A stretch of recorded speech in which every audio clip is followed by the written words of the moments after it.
किसकी लहर उत्तर प्रदेश के अंदर इस बार दिखाई दे रही है? हमको तो भाई अपने योगी महाराज की दिखाई दे रही है। तो अब इलेक्शंस भी आ गए हैं, तो पब्लिक क्या सोचे, इधर बदलाव या अब तो 90% जो बीजेपी के खिलाफ है, जो आम युवा यूथ है वो तो इसके अपोजिट है। बीजेपी को हटाओ, कोई अच्छी सरकार लाओ।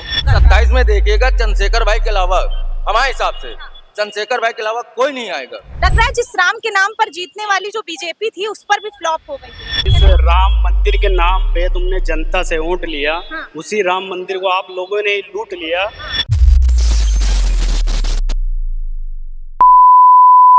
नमस्कार, आप देख रहे हैं 24 तक न्यूज और मैं हूं आपके साथ हनम। दोस्तों, आने वाला 2027 उत्तर प्रदेश विधानसभा का चुनाव है और ऐसे में तमाम राजनीतिक पार्टियां जो हैं वो चुनावी मैदान में उतर चुकी हैं। हमारी चुनावी यात्रा भी जो है यूपी के अलग अलग जिलों में जा रही है, ग्राउंड पर है, लोगों से लगातार बातचीत कर रहे हैं, माहौल जानने की कोशिश कर रहे हैं कि इस बार लहर किसकी दिखाई दे रही है और जनता के मुद्दे भी साथ ही साथ जान रहे हैं।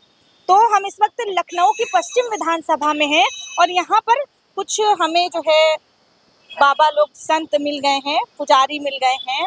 बाबा जी से बात करेंगे कि आने वाला चुनाव है बाबा, तो किसकी लहर उत्तर प्रदेश के अंदर इस बार दिखाई दे रही है? हमको तो भाई अपने योगी महाराज की दिखाई दे रही है। वही जीतेंगे। क्यों, किस मुद्दे पर? अपने मुद्दे पर जीतेंगे। भारतीय जनता पार्टी, भारतीय जनता पार्टी ने ऐसे क्या कर दिया है? सब कुछ काम अच्छा किया है उसने, इसलिए वो गरीबों की हित में बात करती है। अच्छा, ये विपक्ष वाले तो कह रहे हैं राम मंदिर में चोरी करवा दी है सब जने। चोरी तो जो चोरी होते हैं घर में, जो नौकर होते हैं, महीना 2 महीना साल खाल में वो मालिक बन जाते हैं, फिर वो सब जान जाते हैं। चोरी करना तो एक वो है ना, जो जिसमें रहेगा वो चोरी जरूर करेगा। नहीं, कह रहे हैं कि देखिए मुसलमान चुराता तो समझ में आता, महमूद गजनवी चोरी करता था, लेकिन अब बताइए सनातन को मानने वाले जो लोग हैं वो ही मंदिर में डाका डाल रहे हैं। वो नहीं डालते हैं ना।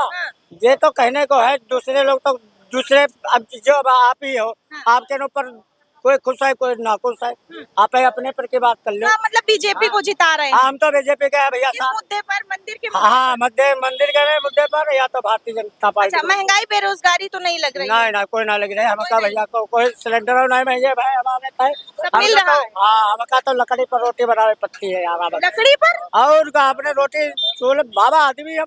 तो तुमका सिलेंडर नहीं मिला? हमका सिलेंडर नहीं मिलते। हम तो देखो सन्यासी बाबा है। काहे तुम सरकार के लाभ नहीं ली? लाभ हमारी जब है ना कोई आ जाए तो हम सरकार तो आप ही लोग बनाते हैं ना। आते तो है, तो हम लाभ नहीं लेना चाहते, हम बस जिता देते हैं। मतलब बिना लाभ के आप सरकार बना देते हैं, बिना लाभ। आप लोग सरकार बनाते हुए आ रहे हैं बीजेपी की, लेकिन बीजेपी ने आप लोगों के लिए क्या किया? हमारे लोगों ने सब कुछ किया। क्या किया? हर चीज बनाई। हर चीज बनाई। राम मंदिर पब्लिक उन्हें जो है गल्ला पानी हर चीज की है।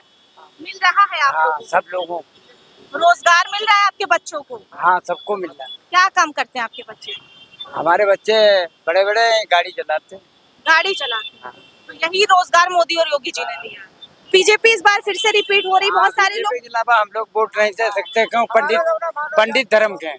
तो पंडित धर्म तो पहले कांग्रेस साधु हैं, अब साधु हैं। नहीं, जैसे आप और किसी को दे ही नहीं सकते। क्यों नहीं दे सकते? नहीं, किसी को नहीं दे सकते। वो पंडित तो पहले कांग्रेस के साथ भी था। नहीं, वो सब गलत।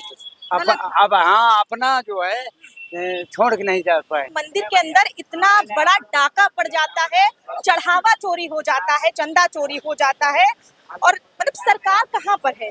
सरकार चुप है, कहाँ कुछ बोल रही है उस पर। कोई मुद्दे पे बात ही नहीं करती है सरकार। उनको तो पर मंदिर मस्जिद लड़ाओ एक दूसरे को, यही कर रही है। क्योंकि उन्होंने लूट लिया, उन्होंने बनाया, अपनी कमेटी बनाई, उन्होंने लूट लिया। किसको कहा? नहीं बनाया, उन्होंने ही लूट लिया। और क्या, सारे कार्यकर्ता उनके ही थे और किसके थे? और एक नेताजी हैं पिंकी चौधरी, कह रहे हैं कि चोरी नहीं हुई है मंदिर में, ये हिंदुओं का पैसा था, वो अपने घर ले गए। विपक्ष ना सवाल उठाए। अपने घर किससे पूछ के लेंगे? किसने दिया था उनको? जनता सवाल नहीं पूछ सकती क्या? क्योंकि चढ़ावा चंदा किसने दिया? जनता ने दिया है। तो जनता का पैसा वो किसी के मतलब वहाँ पे आना चाहिए, किसी के उपयोग में आना चाहिए, उसके लिए बेनिफिट होना चाहिए। वो अपने घर क्यों लेके गए? फिर जिम्मेदार कौन है? जिम्मेदार बीजेपी है। उसने वहाँ पे उसने बनवाया, वहाँ पे जाके उन्होंने उसका उद्घाटन करा, सब कुछ उनके अंडर में था, तो वहाँ पे चोरी कौन? उनके कार्यकर्ता करेंगे। जिस राम मंदिर के नाम पे तुमने जनता से वोट लिया, उसी राम मंदिर को आप लोगों ने लूट लिया, तो आप इसमें क्या कहेंगे? बीजेपी सरकार की सारी खेल है उसी का। इतना तो महमूद गजनबी ने जो है मंदिर नहीं लूटा था 17 बार। बार आक्रमण किया लेकिन लूट नहीं पाया। 17 बार 17 बार आक्रमण और किया। यहाँ पे कितनी 71 बार। हाँ 71 बार, सही बोल रही है। 45 दिनों 45 दिनों में ये चोरी हो गई। इसको भी पीछे छोड़ 45 दिनों में हमें लग रहा है 4-5 बार चोरी हुई है। 71 बार 71 बार, हाँ सॉरी 71 बार हुई है। हाँ मैं, हाँ सही बोल रही है। लग रहा है जिस राम के नाम पर जीतने वाली जो बीजेपी थी उस पर भी फ्लॉप हो गई है।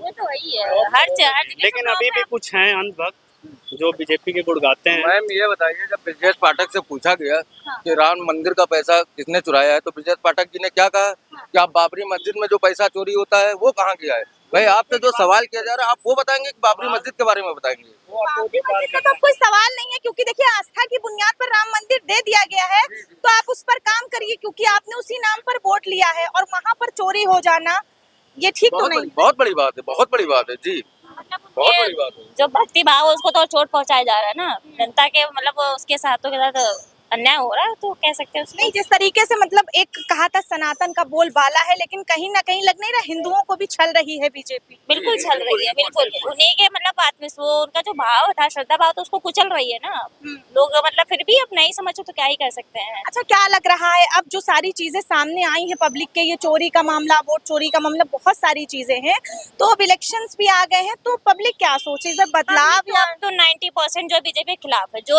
आम युवा यूथ है वो तो इसके अपोजिट है। अब आपका जो सीजेपी आया है, कांग्रेस जनता पार्टी, उसी का एक छोटा सा उदाहरण हो सकता है, लेकिन वहाँ से एक उम्मीद दिखती है कि हाँ जो युवा है वो मतलब अंधभक्ति पे नहीं जा रहा, वो बदलाव की ओर जा रहा है।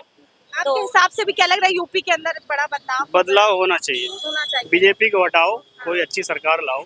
अच्छा, कोई विकल्प में दिख रहा है, जैसे मायावती है, अखिलेश यादव, राहुल गांधी, चंद्रशेखर रावण? नहीं, विकल्प में देखा जाए तो राहुल गांधी है। चंद्रशेखर रावण राहुल गांधी को कह सकते हैं, क्योंकि वो एक पढ़े लिखे हैं, वो मतलब जो मुद्दे हैं उस पर बात करते हैं, युवाओं के मुद्दे बात करते हैं, युवाओं से मिलते हैं, ठीक है, वो उसके सपोर्ट में करते हैं। राष्ट्रीय बीजेपी के बाद ऑप्शन अगर कोई है तो कांग्रेस। कांग्रेस अच्छी, क्योंकि देखिए आपका पूरा पिछला आजादी से लेकर के और आज तक जब तक कांग्रेस रही है, तो आपने कितने सारे मतलब हर एक चीज पड़ाव पे काम किया है, नहीं किया है।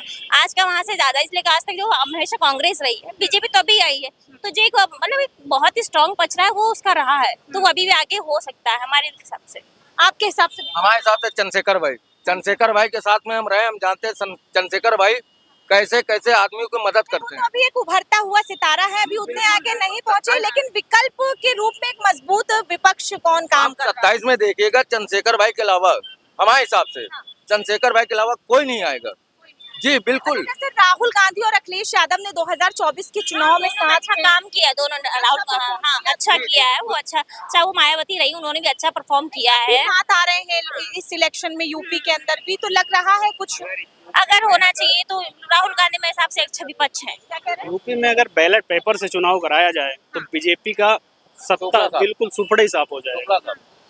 ईवीएम ईवीएम का खेल है, पूरा ईवीएम का खेल। मतलब जैसे राहुल गांधी एक सवाल खड़ा कर रहे हैं कि जैसे पहले राजतंत्र होता था, एक ही के हाथ में पूरी बागडोर रहती थी, अपने हिसाब से चलाता, वही बीजेपी वही कर रही है, सेम वही है। अच्छा, जो एक परिभाषा है जनता का शासन जनता के लिए, जनता के द्वारा होता है, तो वो नहीं लागू दिखाई दे रहा है। वहाँ पे एक सत्ता का बोलबाला लग रहा है, जैसे आपका नेपाल में देखा सत्ता पलक, वैसे ही जा रहा है, कुछ ऐसा लग रहा है आपको।